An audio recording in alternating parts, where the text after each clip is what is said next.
I wonder how that happened. Probably wanted to get more puppies out of it.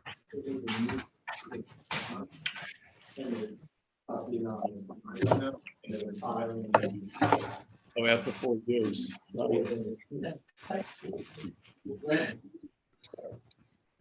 Oh, great, thank you, yes.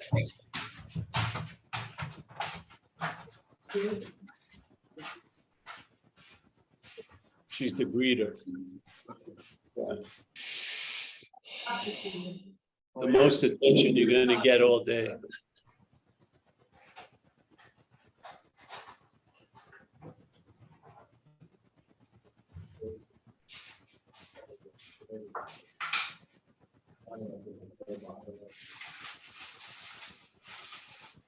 Hey, Mike, you want to start?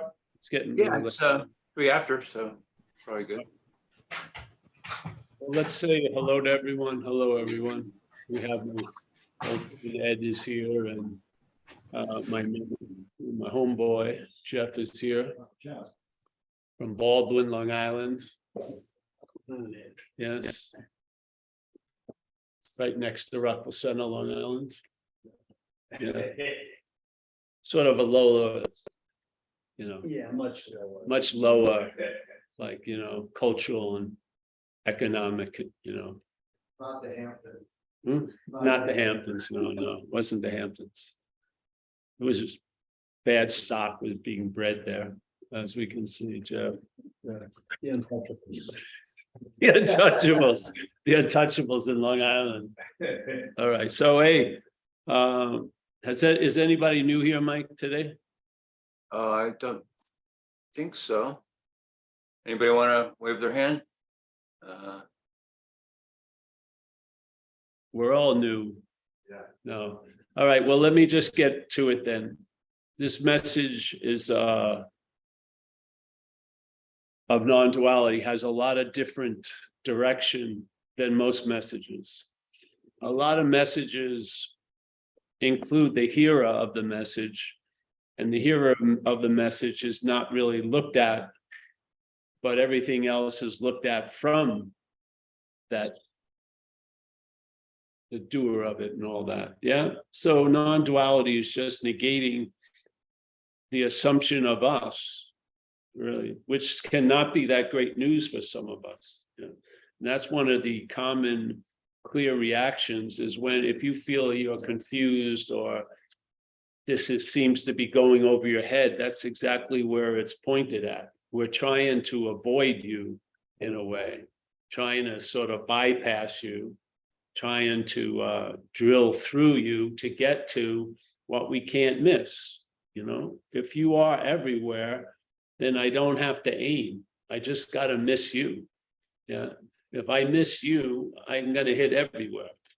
Yeah, I could throw it this way. I could just it doesn't matter. The matter is that you get confused. You can't figure it out. Your mental logic locks up like a tire, with a brake, locks up. And that's the success of the delivery of the message, is you don't get it. Yeah, it's beautiful, because most messages are tailored for you. And this message negates the idea of you, which is beautiful. I hadn't run into anything like non-duality. There was no non-Buddhism.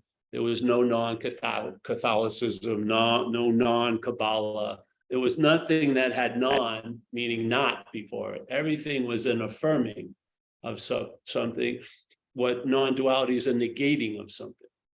Completely different ball game. And after, traveling through the other ball game, a lot of the different aspects of looking for what you are, or finding the authentic self, or becoming clearer or whatever, all that stuff in some respects had one commonality, which is you. Yeah.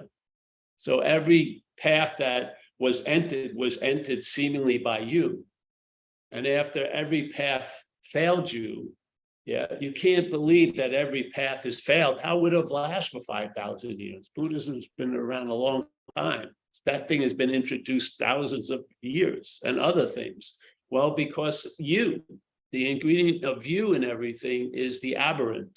Yeah, that's the whole point of non-duality, is stop looking and check out who's looking, really.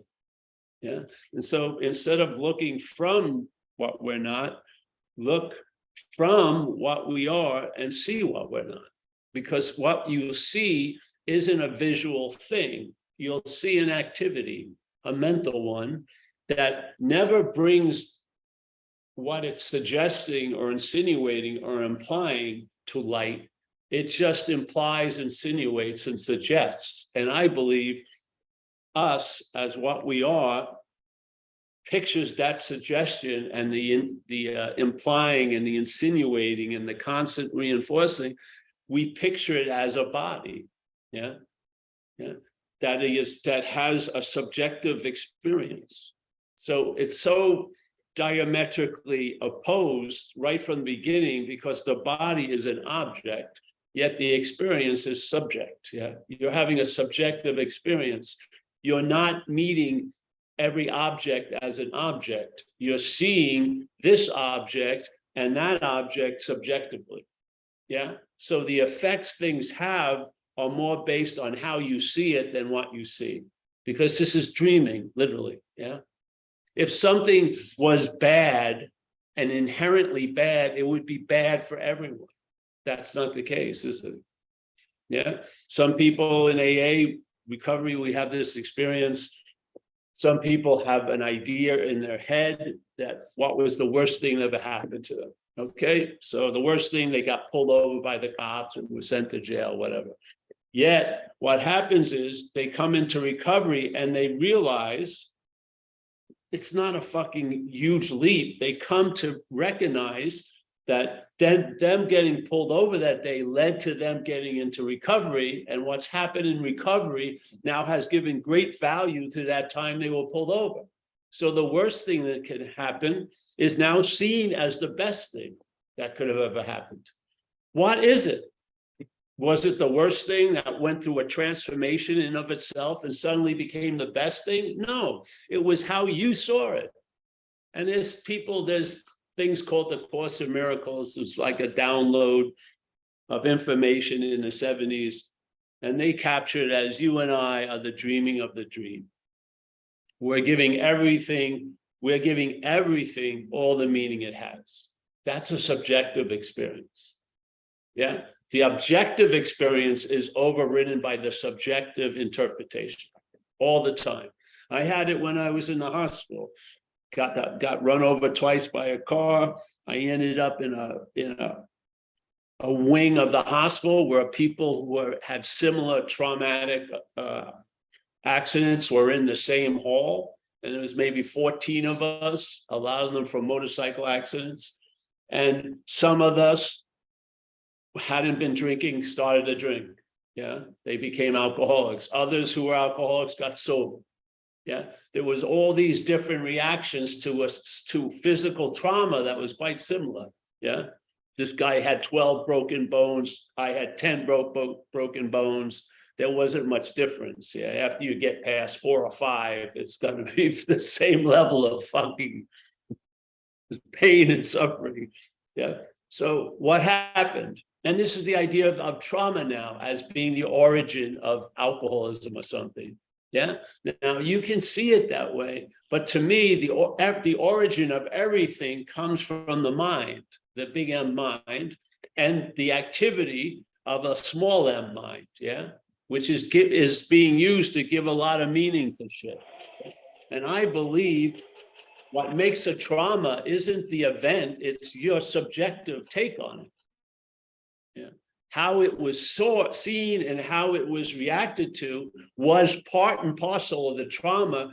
And I believe it's part and parcel of everything. And therefore, while it gives meaning to a trauma, it'll give meaning to something else. Yes? So which is the biggest player? Am I going to go through the 8 major traumas of my life, or see that I add and I give so much meaning to fucking everything I meet? Yeah. So some people, they drop their wine on their new white rug. It's traumatic. They are. People who are trying to buy their 4th house is traumatic to them. They're anxious and nervous as if someone stole the refrigerator box they slept in last night. It's that fucking important to them, even though you're going, hey, bro, you got 4 houses. You know what I mean? It's not a need anymore. You're in a want level. Yeah, this is like playing now. You know, this isn't, yeah, but the subjectiveness. Yeah. So here's duality, subject, object. What do we represent? Duality, subject, object. As a representation, it's called dualism. Yeah. The subjective experience is now, the head now says the subjective ability is an attribute the object has. The object is what's subject. So when you see subjectivity, which is conscious contact, you say, I'm the one who's conscious, and you're pictured as an object. When you're talking about, I'm Paul, and Paul is conscious, Paul is pictured as a body. So what we're referring to and being framed by all day has us as an object that has an attribute of subjectness. But it isn't like I'm conscious of Paul, that's Paul is conscious. So the object is put in a hierarchical position and the subject is sort of an unemphasized position. So now I see everything how it pertains to me, not as the subject, but really as an object, a subjectified object. So then the head thinks what? A lot. What does it think a lot around? This body.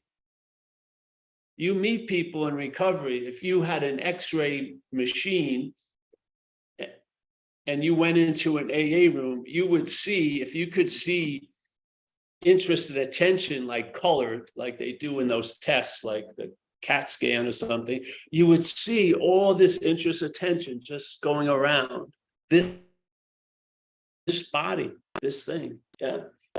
And the habit of it is if you feed it mental food, it's reinforcing this. So we learned in recovery, you're not going to think yourself into right action. You're going to take action into right thinking. So you got to fucking take a move. You got to move off your couch with all your CDs and all your books and help someone else. So the attention interest gets pulled out of this orbit around Paul. And then you have a feeling that Paul's been searching for all the time, but it's not of Paul. And hopefully it dawns on you. Paul is the deterrent of that release or freedom or traveling lighter. It's not the one that's going to enjoy the traveling lighter. It's the obstacle to the traveling lighter. It's wanting to travel lighter is the heaviness that you're dealing with all day. It reveals itself with the right understanding. You're not going to have to color the book. It's going to be illustrated. And to me, the rightest understanding I've run into was non-duality. Yeah. And I don't believe it was a starting point. It was a reaction to the dilemma of you and I as reality looking and attempting to attain reality. How are we going to correct that movement? If reality is taking itself to be something else, let's call it Paul, and now Paul is looking for itself as an object called reality. And everything that you do reinforces the doer. Everything, every path you're on reinforces that there's a someone on the path. So then they come up with this message, the pathless path, the no way, which is non-duality. It's negating that premise that just is in every equation in our mathematics has that number one included. Yeah. And all the equations, we keep going over them and trying to add something or change this, or, let's synthesize Buddhism with tantric or whatever. But the problem with the math is the primary number one, you. I don't care how many chalkboards you have, you're not going to get to the clearest equation because you're included in it all. I'm going to get rid of this person, that person, this person, I'm moving to Thailand, everything, and then there you are. What you really want to get out of is that which is getting out of everything else. Now, do you have to go through every one of those movements? Maybe you can hear something from others and save yourself some fucking time. Yeah. It ain't gonna work. You're not gonna be there to experience your own absence. It's impossible. Yeah, you're not gonna have it. The party is great until you get there. Everything is just a certain way, but as soon as you're included, everything changes. Yeah, because you and I give everything. This is pretty comprehensive statement. There's nothing excluded from everything and all in one sentence. Everything and all pretty is like the whole enchilada is encapsulated. So you and I, you don't have to believe it or not. I hope it's observational. I hope you hear the understanding and then you observe the veracity of the understanding. I hope you just don't hear the understanding and try to make it like a fundamentalist fucking thing with no living or tactile sense of it. But I hope the understanding of non-duality will inform you through your own observations. Yeah. So in other words, the observations won't go the same old way. You'll have a new understanding, which may divert some of the knowledge and go through something that's actually fucking pretty damn wise. And you may arrive with some valuable knowledge instead of self-knowledge that doesn't avail you anything. You'll have knowledge of self, which is going to prove incredibly valuable because you're not going to be free as it, but there is freedom from it. Yeah, but you're not going to be free as self. It wasn't because you didn't meditate longer or the master didn't live longer or you should have moved to India earlier. It had nothing to do with that. You can't get it. As you are structured as a mental idea, that mental idea is the exact obstacle of what you most dearly want. Yeah. So you don't lose interest in everything. You'll find out what you're going to lose interest in. There's a loss of interest in self. Just like it says in the big book of AA, page 63, everything pivots on losing interest in self. Then suddenly your big plans and design are seen as little plans and designs. Whoa, you start traveling lighter through them. Then you feel a new power flow in and you're not calling it Paul. Then you feel a presence and you're not calling it Paul.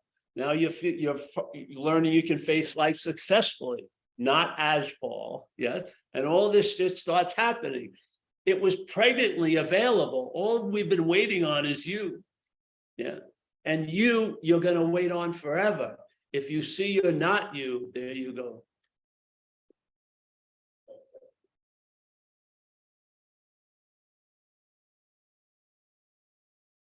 There is no authentic self, humbly, in my view. There's just selfing. It's an activity. It's born out of activity. It is an activity. It always will be an activity. But this activity implies it's something, really. So when selfing's going on, it seems to have an intention to lead you to picture yourself as a self. That's all. So the verbing gets lost, and now you have an image and a historical story, a biography, and everything. And you know, when someone says, "How are you doing?" you say, tell them how much you have. You know, or you can't really capture the feeling of living. You got the, let's see, I got this, I'm going here. Well, I didn't ask you that. I asked, how are you? Oh, I got this. No, I didn't say how much you got. How are you? You don't know, do you? You don't. These names we gave to feelings, there was like putting the front bumper on the back of the truck. Yeah, it's just fucking, you're throwing darts in the dark. Most people don't know the difference between excitement and anxiety. They're going on a trip, they're excited, they think they're anxious. I mean, really, we're so out to lunch. If you try to describe like 8, let's say emotions you could capture on like frequency. You know what I mean? Like hatred would be yeah. I'd love you to describe just by the frequency what fucking emotion we're talking about. You probably would fail the test. Yeah. We got where my thumb is on the pulse of my life. No, it isn't. You're at the elbow or somewhere, probably the ass, really. we have no idea what's happening. This is why it's so beautiful when there's a download called the Course or some non-duality where they present an understanding that you may have all the evidence to become convinced with. All you were needing was the right key. You had all the evidence, like all the wood for the fire was there, you just missing a match. And the fire, not able to see that it could be a fuel, and by itself burning itself out would be great value. You're trying to carry it around. Where I got to get a storage unit for all this wood, whatever. Yes, with these faulty understandings, you hear non-duality, and there's the key. Bammo. Yeah. And then something finally, oh, light the fucker. Yeah. Let's see what shows the truth. If you this is all observational, but one of my strategies in life as I was getting older was there was a lot of things I thought were more real than other things. Yeah. Like losing someone you loved, like my grandmother and my father. Yeah. So my head, recognizing that as a threat, set out to make a lot of shit that I felt was real unreal. Yeah. Unreal somehow. Just make it unreal. Don't fucking deal with it. Yeah. Giving it a reality that it never even had. Yeah. And then when I got into recovery, thinking I had been avoiding all this shit successfully, totally fucked up and messed up, I stopped. And then all this shit that I was conveniently attempting to avoid found me, and it landed. The last thing I ever wanted was to land like I'm a fraud, I'm truly selfish, all this shit I felt, but I never wanted it to land. It landed. I let it be as real as it wanted to be. And very quickly it showed me its true nature, unreal. While I was making it, I was trying to make it unreal, I gave more reality to it than it ever had. This is us. This is what we do. We're giving everything all the meaning it has, like it or not. It doesn't matter what you believe or not. This is the fundamental structure of the dreaming. We're dreaming, yeah? And we're dreaming of objects, and we may be living as if we are the object, but the living experience is we are the subject of dreaming.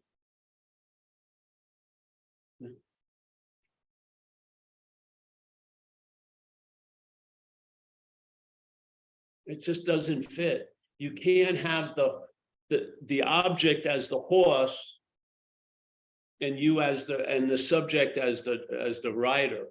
It's got to be clear. The horse has got to be before the cart. What's happening here is conscious contact. The narration of that conscious contact from the mental state is Paul. Yeah. Conscious contact, life is happening, pretty damn clear description, life's conscious contact, life's happening. Conscious contact, the arising on the mental state, life's happening to me. And what is that me pictured? Is it pictured as life? No, it's pictured as a body. What's the quality of the body? It's separate, it's long lasting, it's not going to be here forever, right? And it's independent. Therefore, the same stock versions of thoughts we're all hearing, most of us in the language of English, every one of us thinks they're our thoughts. Yeah. Ed has a thought called Ed's, it ruins Ed's day. I'm sitting right next to where the thought was being had. I'm clear it's not my thought. Didn't even notice it in Ed's head. That thought has no effect on me. I go home, the same thought calls Ed's thought, becomes my thought, it ruins my night. What's doing it? Is it the thoughts? Or is it the ownership of the thoughts? But this is all the value, the thoughts are driving me crazy. You're going to be driven crazy. Because really the point of being driven crazy is the thinker. Yeah, why not get clear about it?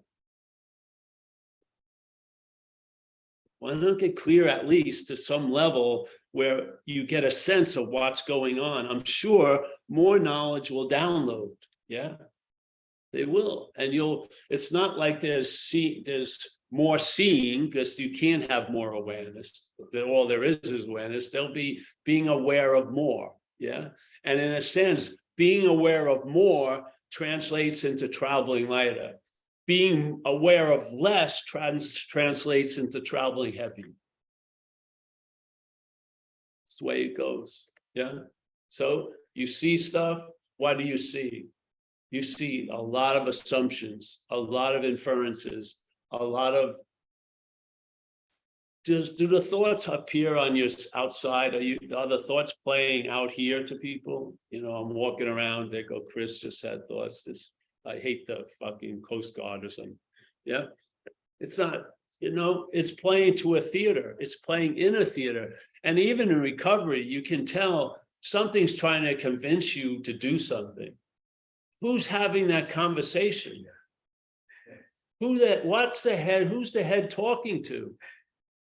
It says it's you, but it busily is spending a lot of time talking at the audience, which I would say is what we are.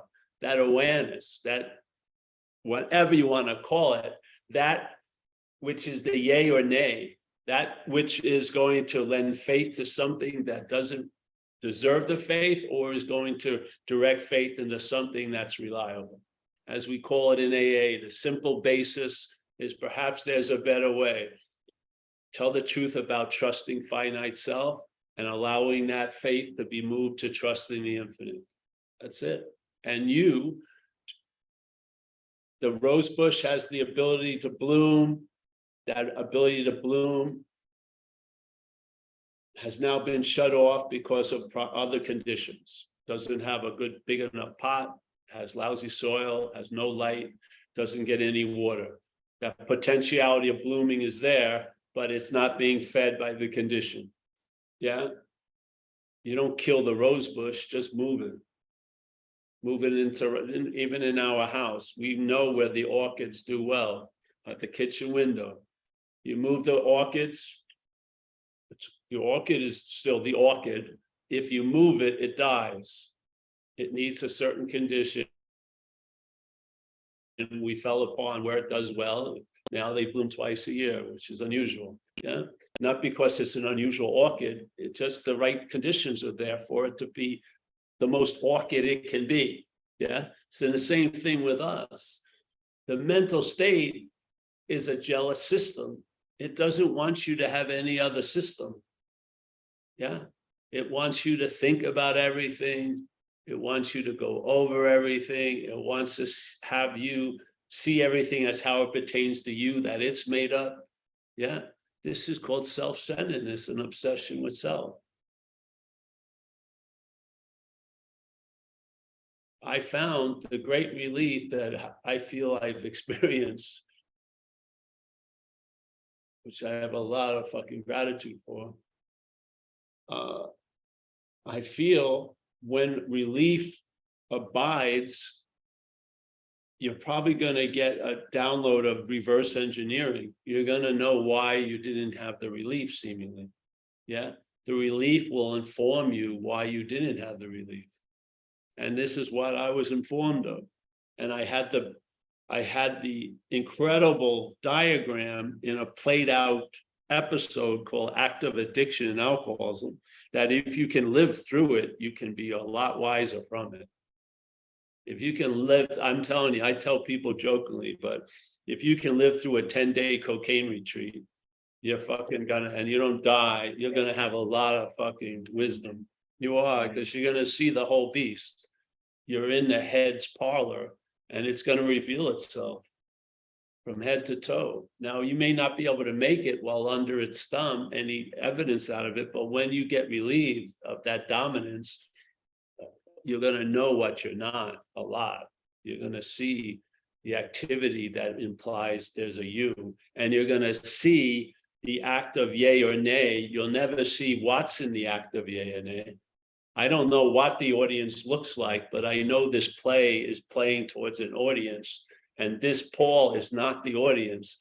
Paul is a character in the play. There's a bigger audience going on. I call it awareness, let's say. And I'm telling you, to me, the whole stage, the production, everything is completely built to play to that audience, because this is where the power sits. It's in us. Yeah. It's that unsuspected resource. that the head wants to tap into. It's like going to a native country and the businessmen, they know there's a giant oil thing. And so they start bullshitting to these people. Oh, we're going to give you a nice condominium. Yeah. Oh, these people are so they're so generous. No, it wants them out so it can fucking drill in. The head knows the resource we are because it's constantly playing to it. It's trying to convince it to do something. To me, the head's idea of surrender in the act of recovering and addiction is fuck it, really. The head will just keep pounding away to lead you to a fuck it. And when you arrive at fuck it, you go, well, fuck it. And then it gives you a suggestion. Oh, let's just have a drink. You're not going to Peru. Let's do some coke in fucking San Bruno. It'll only be a day or two. It seems to work. Yeah, okay. There you go. Let the devil in, give him your credit card, and it'll be great. For a while, maybe. It's playing with the devil, and you don't want to let that thing in. I've seen it with people 20 years go out and never able to get back in. What the hell? To the point where they killed themselves and their family was happy it was over. Their mother and father and two sisters were actually happy the drama had ended, even though it ended in such a terrible way. The living of the last 8 years were worse. Yes. So, yeah. I cannot believe how foreign of an installment my actual natural state has been after those years of being taken over. Where what has happened, where I have been led to,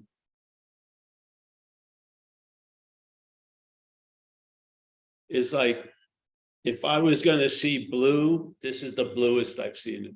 If I was going to see red, this is the reddest I've seen it. Yeah, I've just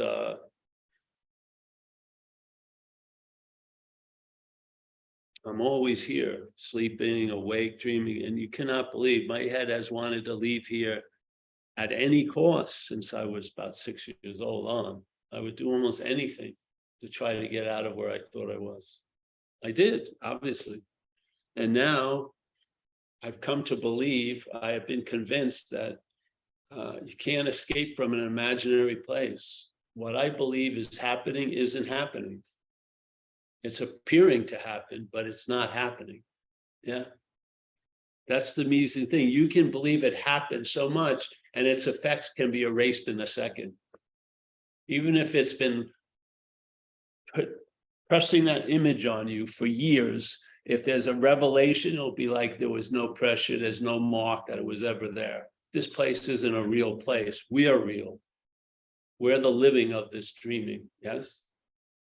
Yeah. So non-duality is the negation of the whole premise of the play that we've been introduced to and been watching and been hearing a narration of for years. Yeah, that play, you do not have to line up with its agenda. Just like there was a great master, Huang Po, Chinese master.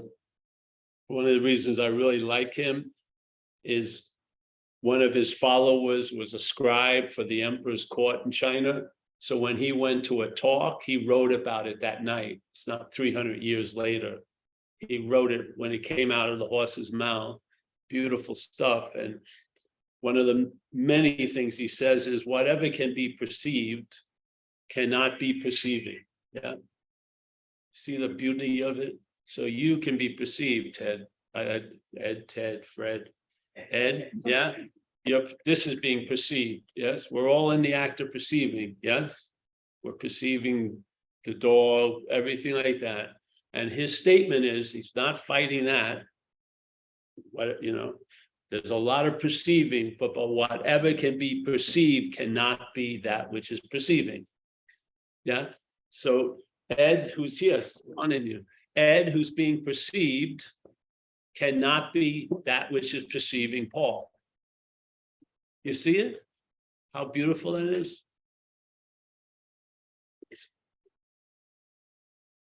You could sign up for a 4-year course and you'd be out at the first break. You'd never have to go back if it landed, yeah? Whatever can be perceived cannot be that which is perceiving. Now go up to the head and listen to the head. Its whole narrative is that which can be perceived is what's perceiving.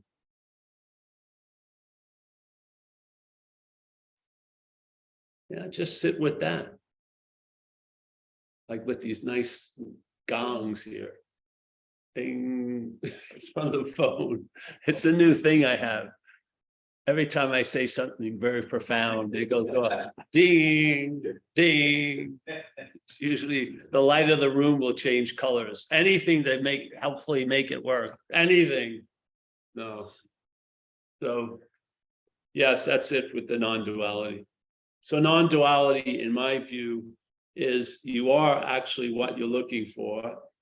Yeah. So what you're looking for can see what you're not.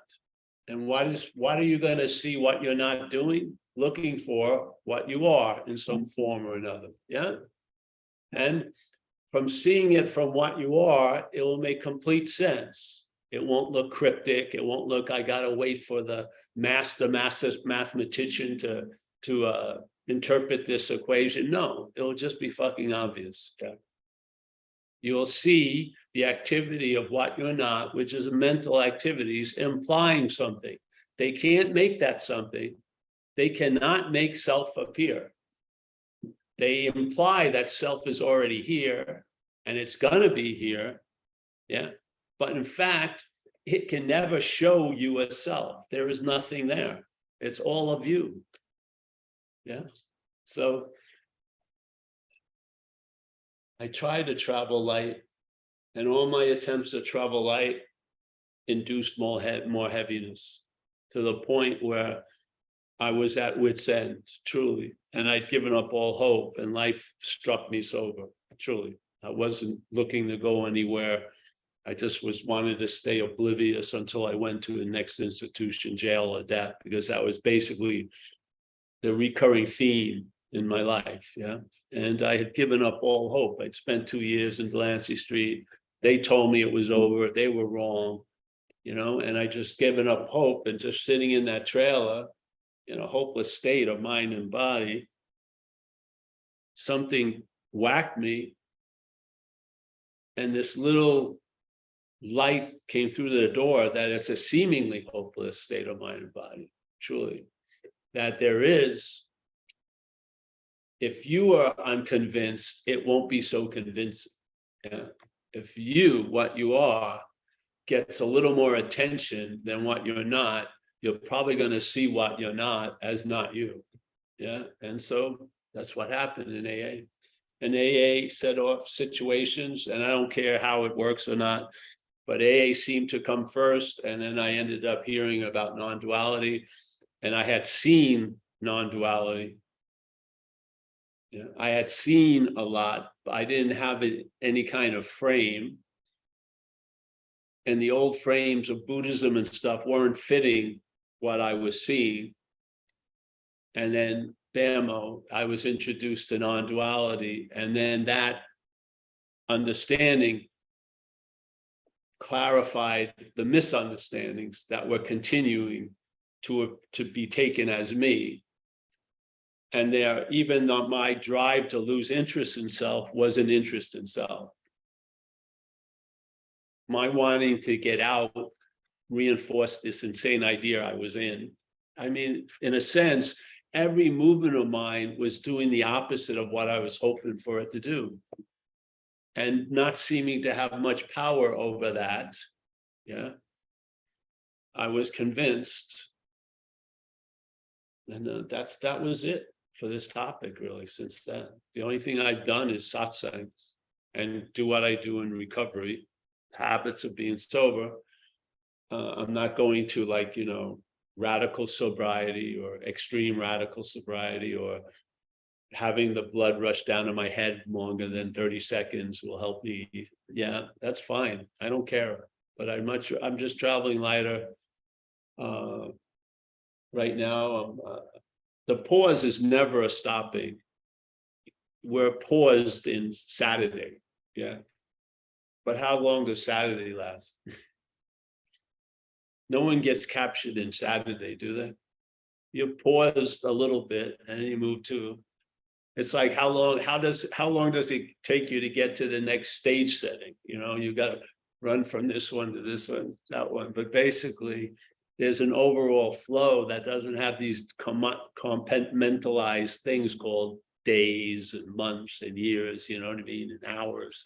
This was like an open space with a huge grid put on it, and everyone's try to understand something. If we can just break it into squares and right angles, I'll figure the fucking thing out. No, it's best just to be a mystery.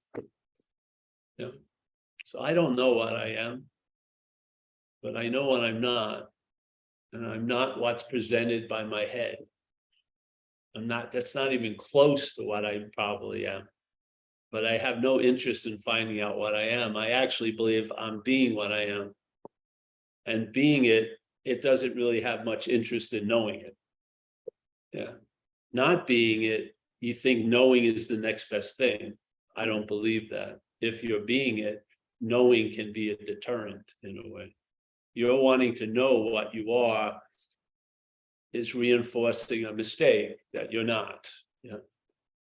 So I like the idea of the mystery. It's over your head. I mean, if I change a day on this schedule, half the people get confused. Really, if I go Saturday, I get tons of emails. Yeah, our pay scale isn't that high. Yeah, I think we do a lot better in a state of not knowing about most shit we don't know about. Yeah, instead of trying to frame it, you know, it's like the ant describing the elephant. Yeah, you're going to get a very limited description from the ant's point of view. Yeah, I'd much rather, like in AA, we have a thing to keep it a big open door for people, which is there's going to be a need of a higher power, but it can be of your own understanding. Yeah. And so, okay, you enter the program and very quickly it turns into something else because you start actually having conscious contact with that which you were hell bent to be unconscious about, really. And in that conscious contact, that higher power, you know, to me, I want a higher power of its own understanding, which is quite revelatory. I don't want to know the higher power. I want to find out about it from the higher power's point of view, not from my point of view. I mean, I've had enough of my point of view. Yeah. So, and that's worked. And some of these things you run into stay that way the rest of your life. I came to that in a few years, and I'm 35 years, and that's my understanding. If you ask me, what understanding do you have a higher power? I say, I have a higher power of its own understanding. So basically, the Department of Understanding has been shut down concerning the extraterrestrials of higher powers. Yeah. Let's just start, you know, filling the potholes and shit. Yeah, let's do some practical shit. The Department of shit I'll never know.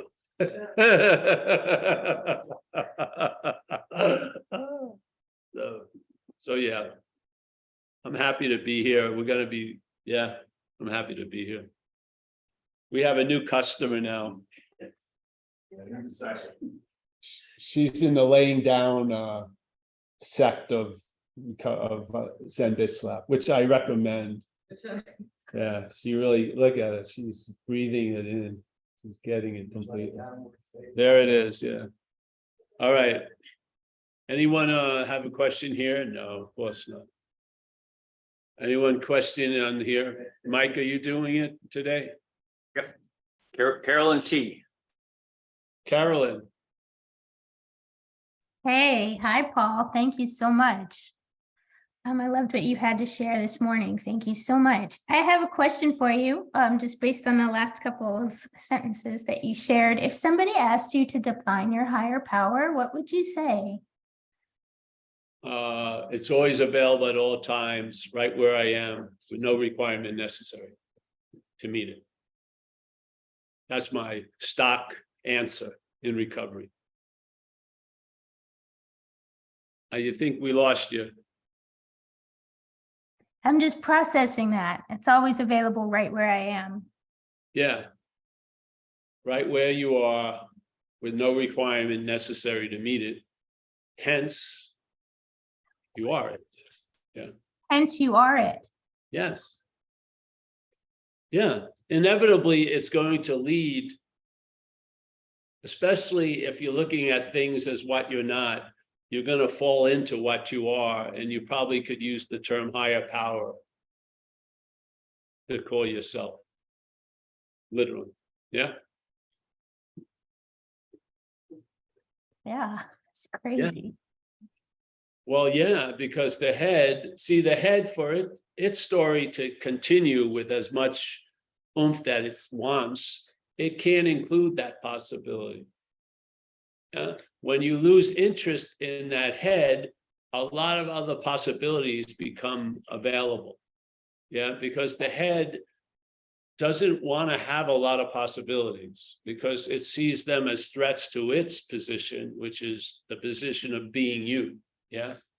It knows it's very unsteady because it has a sense of that unsuspected inner resource, quote unquote, you. So it's trying to run a tight ship so no one looks out the windows, to see what's going on. So with this message, that's how I feel. But I don't have a definition of it. I don't care really. Can I ask another question? You may.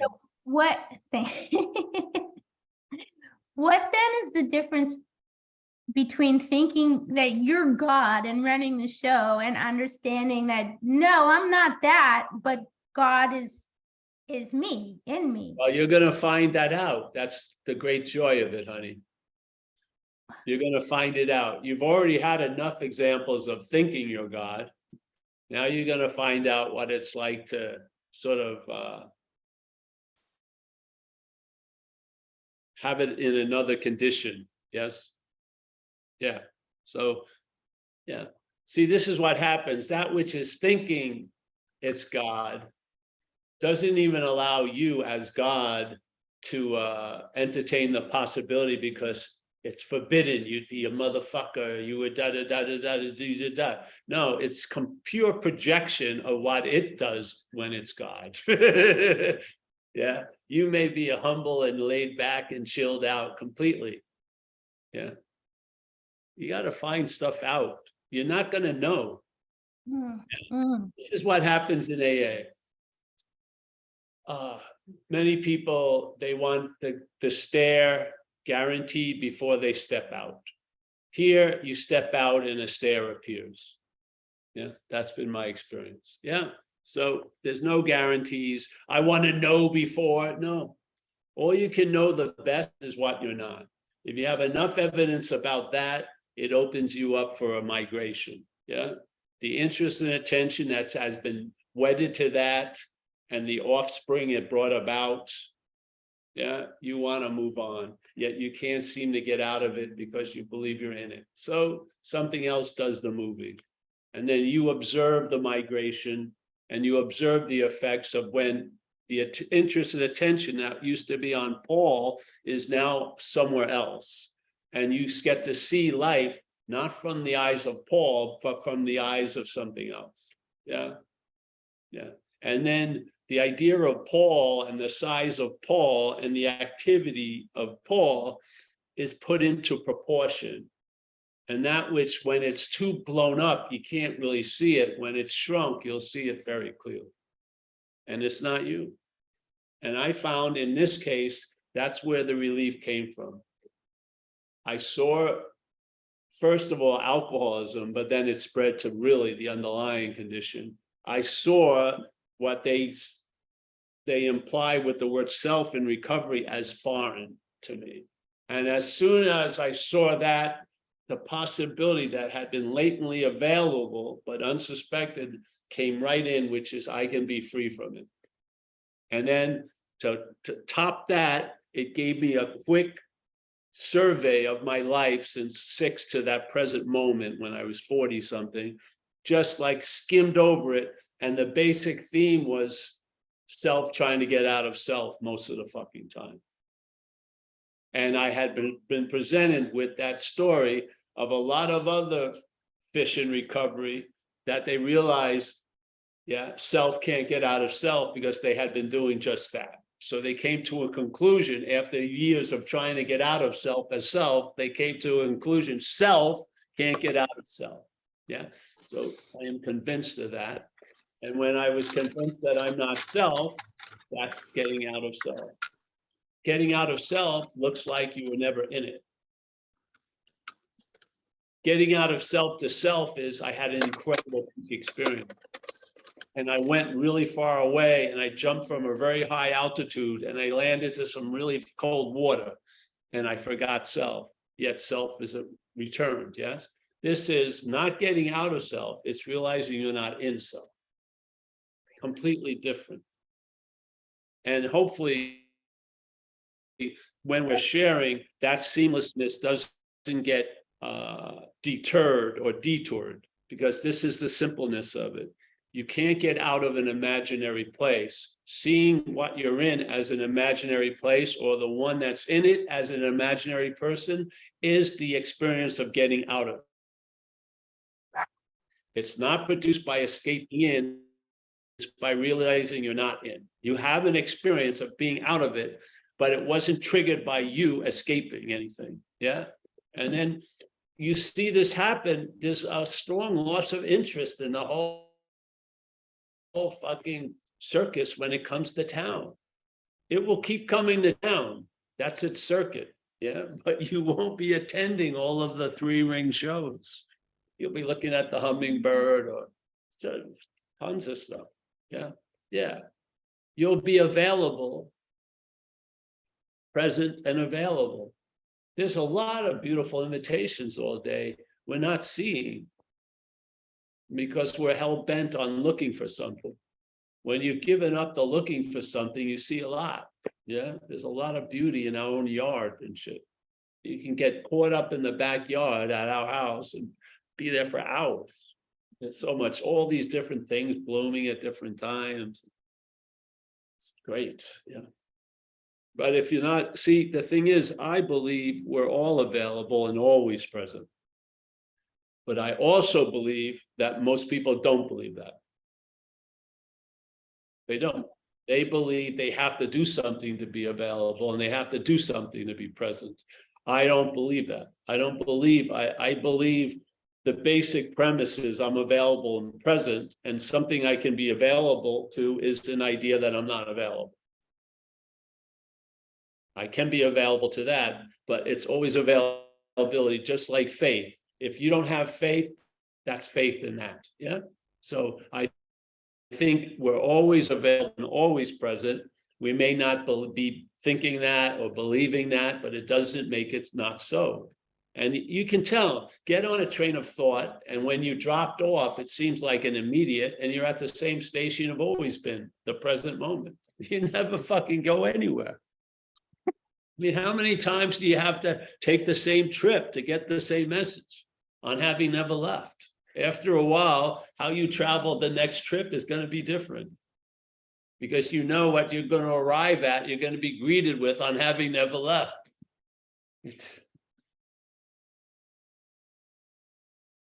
I'm just sharing what's happened with me. I felt that you're at the top of a staircase. I've fallen down.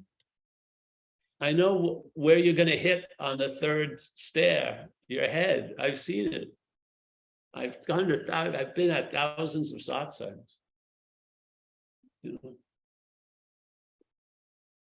pointing out the same thing over and over again, watching similar reactions and seeing what I'm not and what you're, and seeing what I'm not as what you're not. Yeah. And so I can see the world begins at these talks with the word but, you know, so everyone will be, oh, this is so beautiful, it's all clear, but, and then the big fucking turd body comes out, and then, all right, the attention has to, okay, we got to pay unto Caesar. Yeah, about the but, you know, but what gets shortchanged is the hallelujah, and then the but gets extended, you know, as almost a neutering effect to the hallelujah. I believe there can be a hallelujah with an echo of but. Yeah, it doesn't take, one frequency can be played while the other frequency is available. It's not one or the other. Yeah, you don't have to be peaceful to enjoy peace of mind. You don't. If you believe you have to be peaceful to enjoy peace of mind, you're probably setting up the room, getting the candle, putting on the dolphin music, and that's fine. But those requirements are unnecessary, really. And sometimes you're not going to have the dolphin music keyed up, and no more candles. You can't find the match, and there goes your peace of mind. To me, that's all conditional mental fucking playing God. Mental state plays God with God constantly. You feel like you got to get dressed up for God. God's not asking for you to be wearing a tuxedo. He doesn't give a shit. You know what I mean? We're the ones who bring a requirement to every situation. We are the head. People are trying to earn. This happens naturally in recovery. You feel like you were bad for years.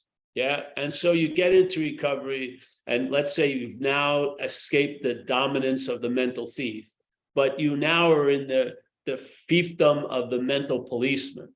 Now the policeman has you going over every little move you make and trying, and like I go to Hate Street, and it would be like a cataclysmic decision which way I go, left or right, the obsession was so mind-boggling.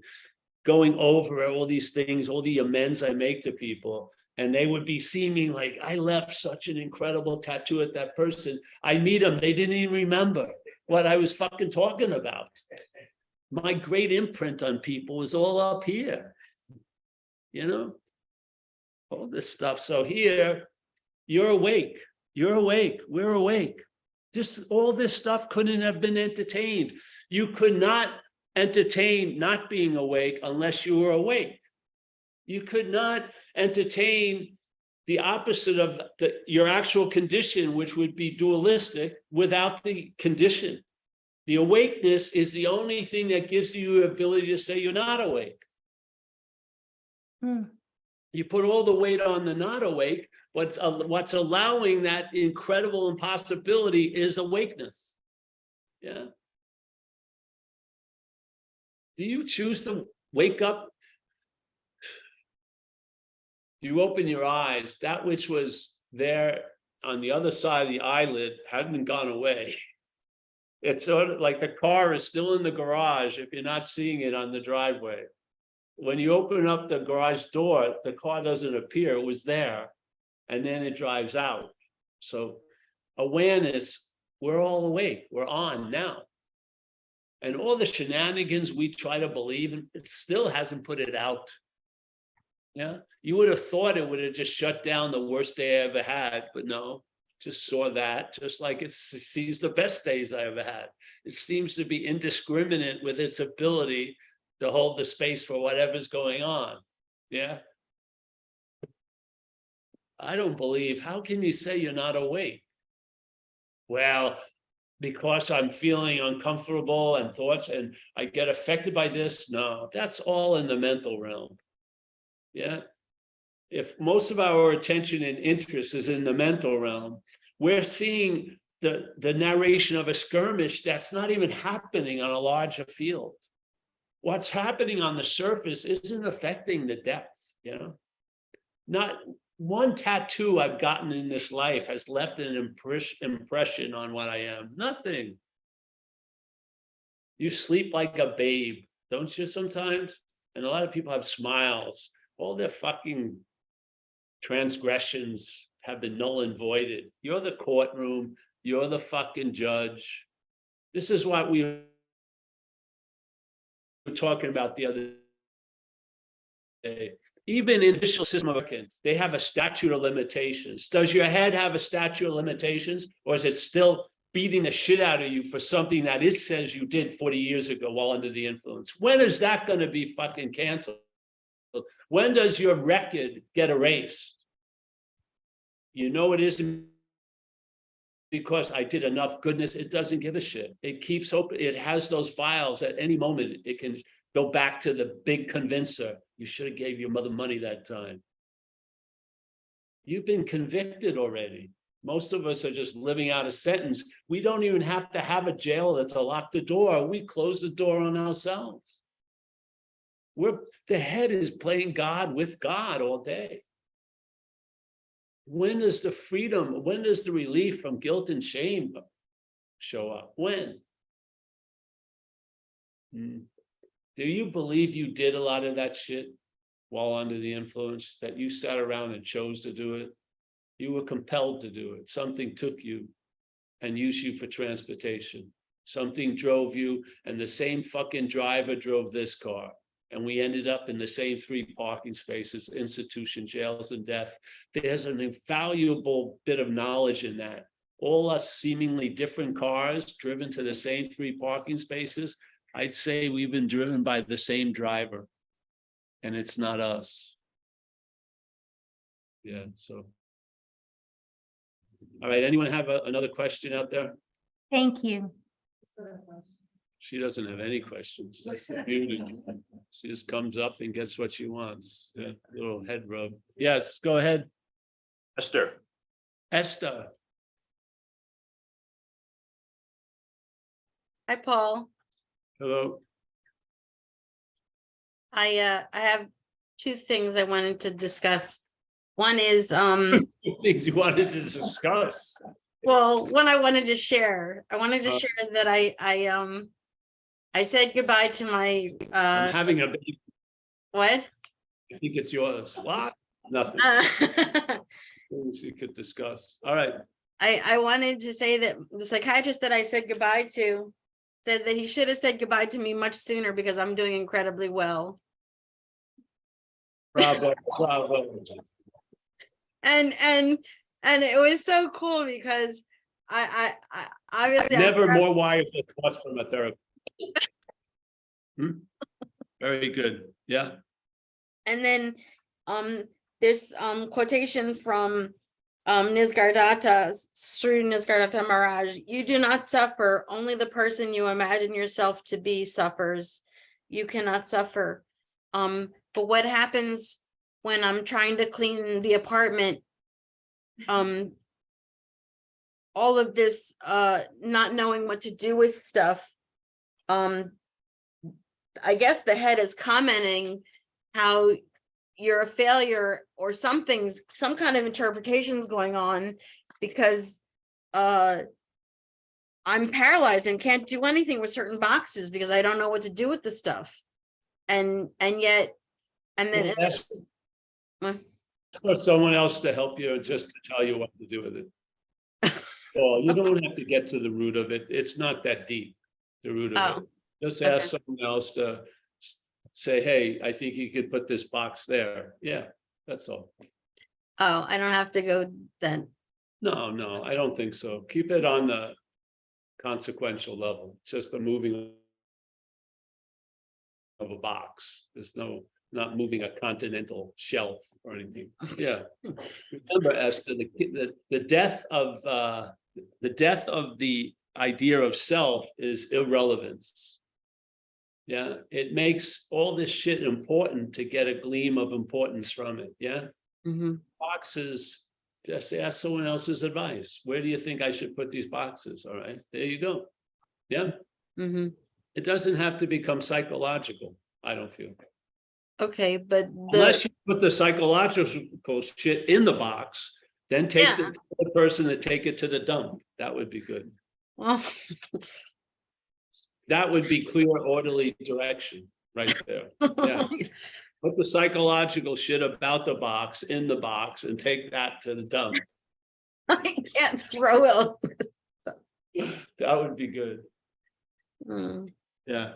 Do you ever, if you're interested in a little trick, Ramesh Balsekar took the head and broke it into the working aspect of it, like, getting boxes and putting it in thing, and then the psychological aspect, which is you don't know what to do with the boxes. And so basically, if you need some clarity, look up that idea in Ramesh's stuff. He presents it. Yeah. So it's like the working aspect of the head has value. It knows like a nut and a bolt and put it on. Yes. when it goes off on the psychological interpretation, you're a nut or whatever. You know what I mean? That excess that isn't necessary, yeah, for what's actually happening. Yeah, so this is one of the things that occurs when there's a loss of interest in self. You truly lose interest in the psychological vantage points that moving a box triggers in the head. You just, Oh, good. I don't need a Jungian description of me moving a box. You know what I mean? It's just moving a box. Yeah, Thank you. yeah. Thank you. So when the psychological stuff arises, just allow it to be and just see that. Well, if you can allow it to be, do something. You don't distract yourself. Mhm. Go to instead of boxes, go to glasses, move glasses or something. Yeah, you want to throw it off. It's little it's like, all right, there's shit and then there's flies. If you say there's no shit and the flies are still there, you're full of shit. So you got to just clean up the shit and then the flies will move. Yeah. Don't try to use non-duality as a fly swatter. It's probably not going to work. Just, yeah, I'm outmatched. My head tends to run me a new one, whatever I'm doing. Yeah. Okay, that's great. So let me distract it. You can send it around the corner for a half an hour and make some muffins or something. Mhm. Gluten-free, and bring them to that Monday night meeting in Doylestown. I like gluten-free muffins. Oh, Yeah, there you go. So all that psychological energy could make something that we could share with the other people. We're meeting at 5:30 that day, around 5:30 and after in Doylestown. If you can pass that to I forgot, Kathleen and Bill and Churchman. Yeah, where are we We're gonna meet at 5:30? we're going to the church at 5:30 on Doylestown on Monday. Oh, okay, 5:30. And have a dinner like we had last year. Yeah, just thank you. I'm gonna make an announcement, but it was good now, like, so I don't forget. All right, Esther, nice to see you. Same I'll here, see you thank you. Monday. Yeah, Okay, thanks.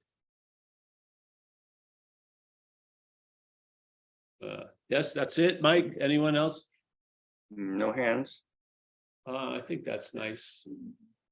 Everyone here wants, oh, we can't, where's Nick? I can't let anyone leave. We're waiting for the merchandise. We're getting a whole Zen Dish Slap shirt delivery. This is gonna be long satsang. Get comfortable. I can't Who's miss posting this there? much opportunity. All right, no, if we're done, I'll just say, you get the flow of it, don't you? This isn't so much about not doing or doing unless that's necessary. If you can't practice certain things in all your affairs, limit the affairs. But this is about a negation of something that the mental state is constantly affirming. Yeah. And really, when you get relief from it, you'll probably see that this is true. It's the overemphasizing of what you're not is seemingly the biggest obstacle of the recognition as what you are. Yeah.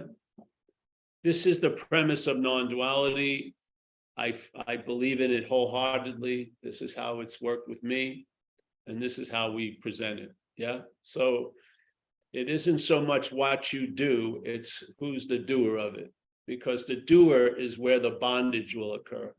The doing is there just to claim, to keep reinforcing the doer. Yes. This is mechanical. You're not doing this. What we're describing as a doing, you're not the doer of. You're not the doer of the selfing. Selfing is a mechanical activity going off. Yeah. So when conscious contact brings about contact, the mental state arises, claims the contact, and uses it to imply its story. That you, Paul, the object, was the one that was in contact. So Paul, doing, you're the doer, thinking, you're the thinker, feeling, you're the feeler, hearing, you're the hearer, tasting, you're the taster. Yes? This is the bondage of self. That's all it is. Yeah. The verbing isn't the bondage. It's how the verbing is used is the bondage. Yeah. It's used to claim that there's a doer. So when people, and in certain respects, you've got to curtail some behaviors, but to try to curtail all behaviors as if it's going to produce a huge overlasting effect, you're missing the point. It's not the doing, it's the idea of the doer. Yeah. The smallest little thing can be used to impress upon you that the idea of being the doer. Yeah. It's mechanical. It just happens. So if you can see it, not from it, but from what you are, it goes a long, long, long way of atoning from, like the Course in Miracles said, beyond or before forgiveness is atonement. And atonement is nothing, what you believe you did, you never even did. Yes. If you put enough alcohol and coke in you, and you put enough alcohol and coke in you, we'd probably behave quite similar. Yes. The story that you did it and I did it is an add-on, and yet it becomes the most pronounced aspect.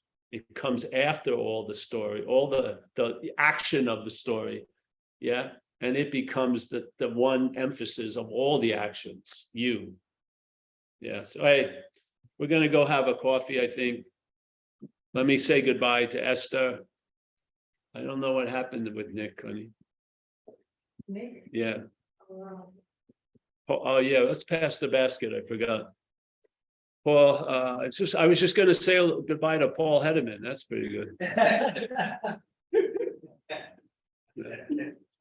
But that guy's, I think I remember him when he was younger.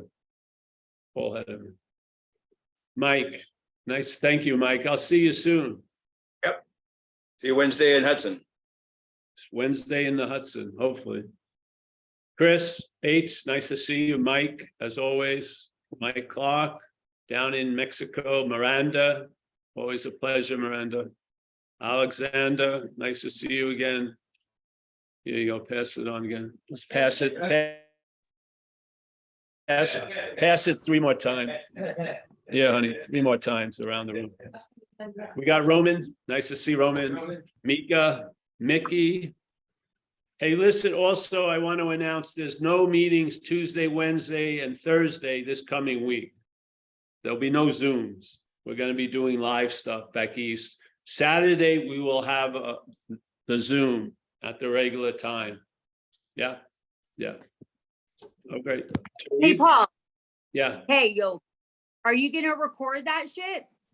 I think I'm going to bring my, I'm going to record it on the phone, I think, yeah. That's a technical term? I got my little thing. What, Mike? No, I was Yeah. just asking what you said was the technical term. Yeah, all that shit, yeah, Fucking A, yeah. yeah, Shit. yeah, we will. I have to, Mike will help me maybe when I'm there. I've got to remember how to upload it to the cloud and stuff. Oh, we all know you're not gonna do it. I was asked to do that shit for us. Yeah. Hey, Oh, that's cruel. That's so getting a cruel. little too spicy there. You may be Bless- getting a 10 bit slap in the mail. Watch out.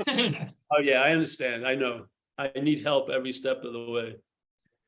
I do. Nina, as always, thank you. Vlad, I'll be seeing you in Sicily, but hopefully many times on Zoom. Sean, nice to see you, bro. Zoe Banks. Yeah. We got Richard H. Always a pleasure to see Richard up a little north from here. Steve, San Diego. Marina, nice to see you again. Anu, as always. I hope you're going to be coming up to our place anew, June 21st, I think, hopefully. June- I will, Paul. I am looking forward to it. Oh, good. All right. Jane G, Mill Valley. A homegirl, yeah. Vero or Vero, I hope that was close. Let's see, we've got, oh, Cassandra B, Sally, Carolyn T, John K. Nice to see you, John.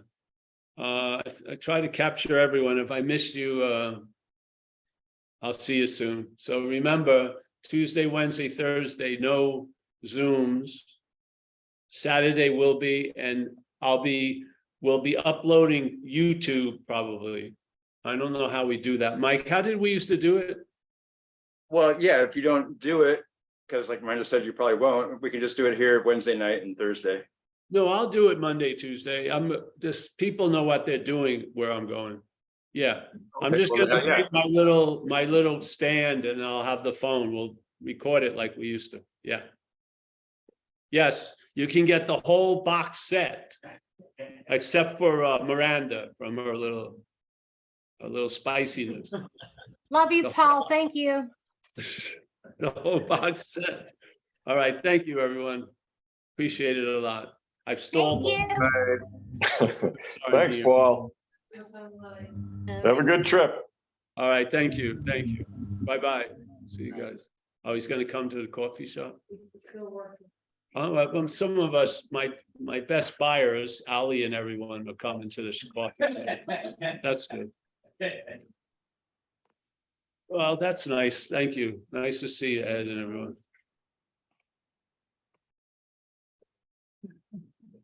I have a lot.